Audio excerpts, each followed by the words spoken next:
Hello, welcome back to Talk to Me in Tagalog. In this lesson, we will study the Tagalog prefix nakaka, as requested by one of our valued subscribers.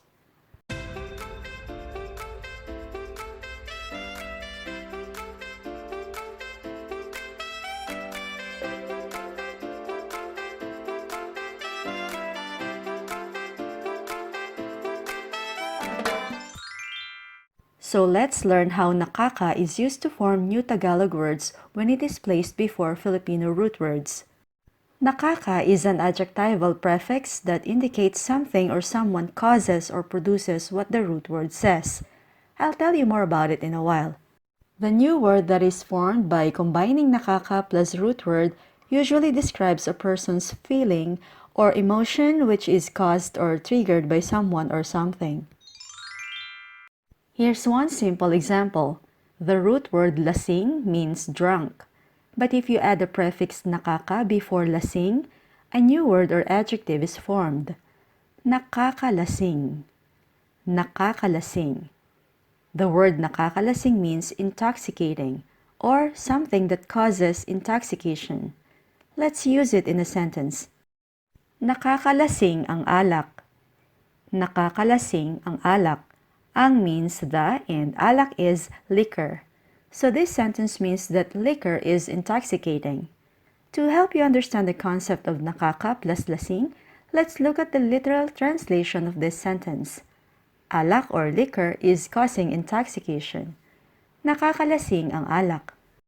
Let's study the next example. The root word hilo, which means dizzy or dizziness, plus nakaka becomes the adjective nakakahilo. Nakakahilo, meaning something that makes someone feel dizzy. Nakakahilo. Here's nakakahilo in a sentence.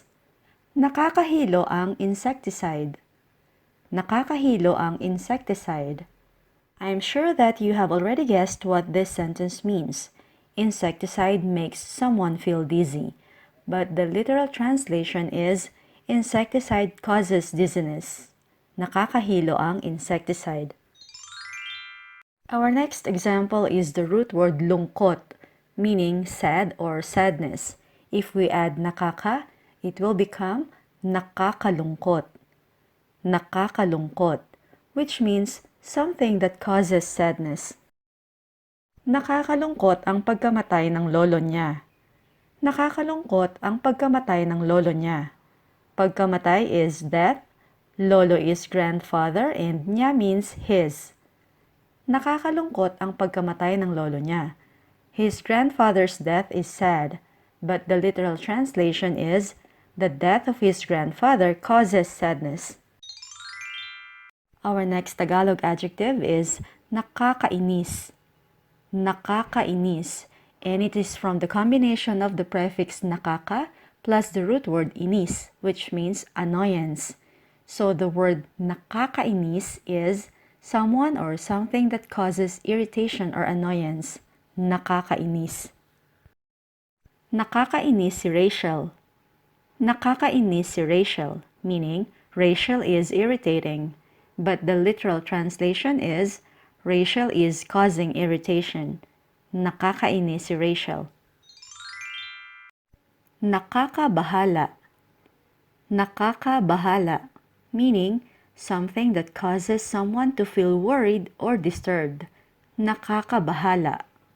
Nakakabahala ang mga balita sa TV. Nakakabahala ang mga balita sa TV. Balita means news. The news on TV are disturbing. The literal translation of this sentence is, the news on TV are causing worry.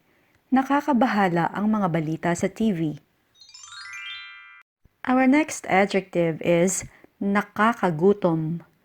Nakakagutom. It's from the combination of nakaka plus the root word gutom, which means hunger. Nakakagutom.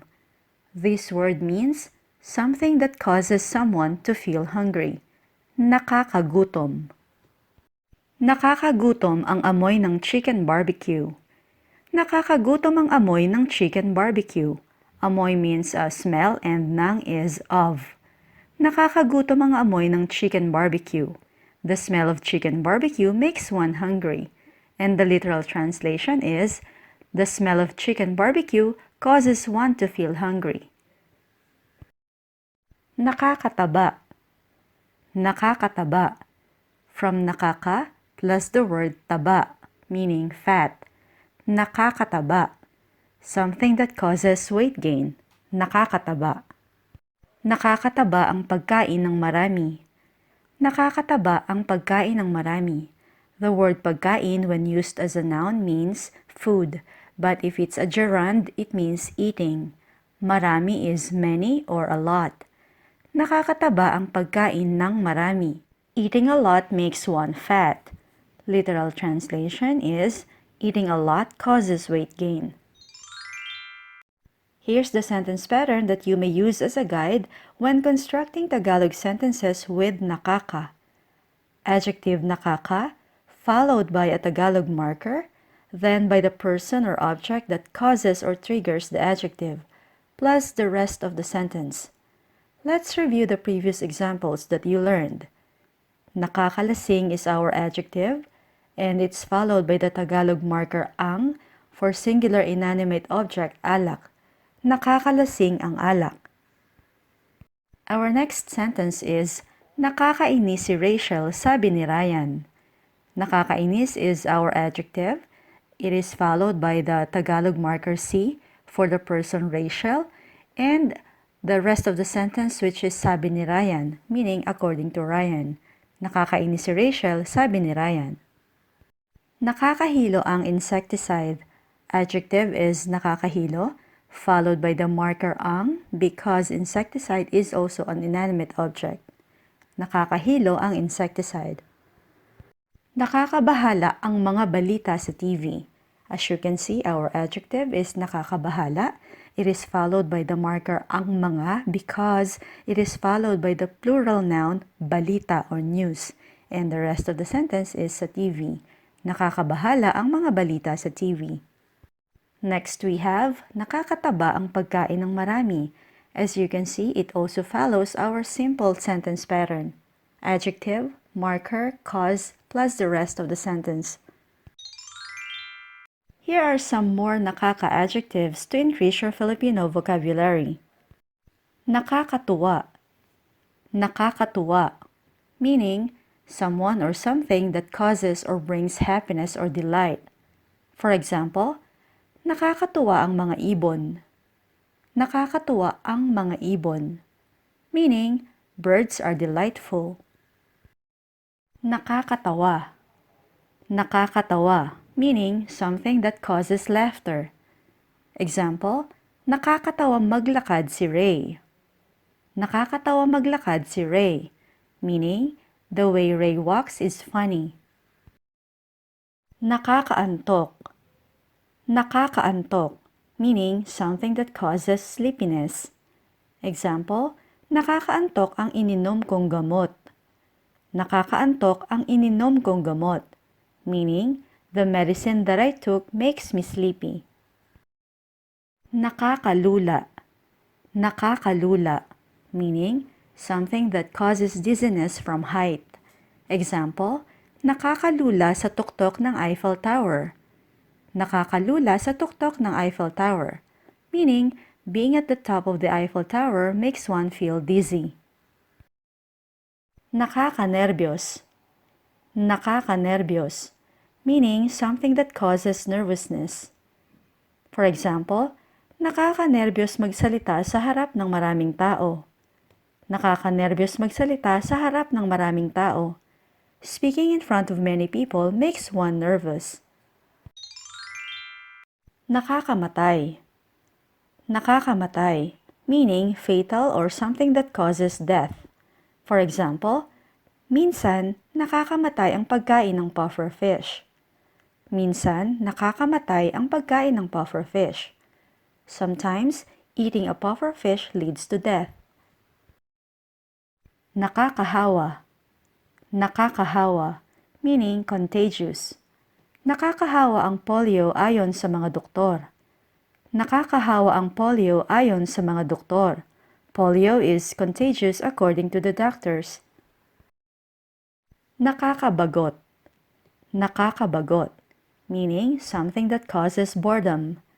Nakakabagot kapag walang internet. Nakakabagot kapag walang internet, meaning it's boring when there's no internet connection. Nakakabwisit. Nakakabwisit, meaning something that causes irritation or annoyance. Nakakabwisit ang haba ng pila ng sasakyan ng jeep. Nakakabwisit. Nakakabwisit, meaning something that causes irritation or annoyance. Nakakabwisit ang haba ng pila sa sakayan ng jeep. Nakakabwisit ang haba ng pila sa sakayan ng jeep. The long queue at the jeepney stand is annoying. So to answer our subscriber's question about the adjective nakakamiss, which is from the prefix nakaka and the English word miss, we have two different sentences as examples. Nakakamiss means that which causes someone to miss or notice the absence of someone or something. For example, nakakamiss si Matin. Nakakamiss si Matin. The literal translation of this sentence is, Matin's absence makes me miss him a lot. But what the speaker is really trying to say is that he or she misses Matin so much. Another example for this adjective is, nakakamiss ang ingay ng Maynila. Nakakamiss ang ingay ng Maynila. Ingay means noise. The literal translation is, the noise of Manila makes me miss it a lot. But what the speaker is saying is that he or she misses the sound of Manila. That's all for now. Please subscribe to my channel for more Tagalog language lessons. If you like this video, please give it a thumbs up and I'll see you again very soon. Maraming salamat po!